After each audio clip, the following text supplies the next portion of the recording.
Pour en revenir à la question de cette tournée, je pense que le parti PASTEF, dans ses nouveaux statuts en 2021, nous avons rajouté le terme africain. Avant, c'était patriote du Sénégal pour le travail, l'éthique et la fraternité. Maintenant, depuis 2021, on a mis patriote africain du Sénégal pour le travail, l'éthique et la fraternité. Et quand vous allez dans nos objectifs, notre doctrine politique au niveau de l'article 5, le panafricanisme est en bonne place, en tout cas dans la doctrine politique de PASTEF. Parce que nous pensons que les territoires qui ont été hérités de la colonisation ne sont pas le cadre optimal pour porter le développement de l'Afrique. Donc il faudrait qu'on puisse fédérer, il faudrait qu'on puisse se réunir. Et quand vous prenez par exemple les pays que vous avez cités, le Mali, vous avez cité également, je pense, le Burkina. La Guinée, le Niger.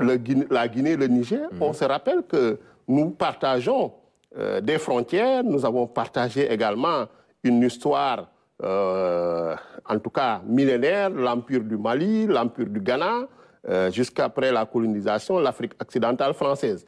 En 1959, on a eu même le projet de construire une grande fédération du Mali avec le Dahomey, la Haute-Volta, le Soudan, l'actuel Mali, et le Sénégal. Donc malheureusement, ce projet-là n'a pas pu, en tout cas, être couronné de succès. C'est seulement le Soudan et le Sénégal qui s'étaient réunis pour créer la Fédération du Mali, qui n'a pas fait long feu. Donc, ce qui veut dire que nous avons des relations, en tout cas multiséculaires, nous avons des relations de bon voisinage. Il est tout à fait normal qu'en tant que parti qui prône le panafricanisme, qu'on puisse aller vers ces pays-là, qui sont des pays frères, même s'ils traversent un certain nombre de difficultés d'ordre politique et sécuritaire, mais il n'en reste pas moins des affaires, des États souverains. Je veux dire, c'est un partenariat politique, c'est vrai, basé sur cette doctrine dont vous parlez, le panafricanisme, mais qui est incarné dans ces pays-là par des régimes militaires issus du coup d'État.